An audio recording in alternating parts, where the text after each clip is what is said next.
Don't look at the camera when you're being interviewed. That's some of the worst advice out there in media training land. Oh, look at the camera, ignore the report. No.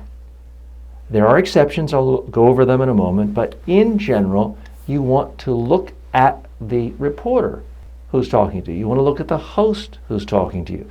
Your entire life, you've been looking at human beings when talking to them. Unless you're on the phone, there's nothing to look at. But if there's a video camera there and a reporter, you're far better off ignoring the camera and just talking to the reporter. There are a couple of exceptions. A local news crew could come out to you, just the camera person, and they might say, just look at the camera, ignore me. In that case, do what the production crew tells you. If you're in a satellite interview situation, you could be interviewed by a host in another city. You'll have an earpiece on. In that case, you'll look right at the camera. Those of you who are watching me on YouTube now or other video file sharing services and not just listening on iTunes can tell I am looking right at the camera. That's appropriate in this case because there's nobody else around to look at.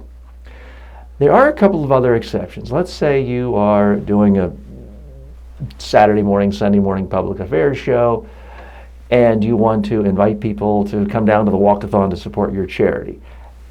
At some point during, let's say a 5 or 10 minute interview, you could turn to a camera and say, that's why we want all of you at home to come on down to support us. The tricky part is, though, if there's 3 cameras in the studio, you might not know which one is on.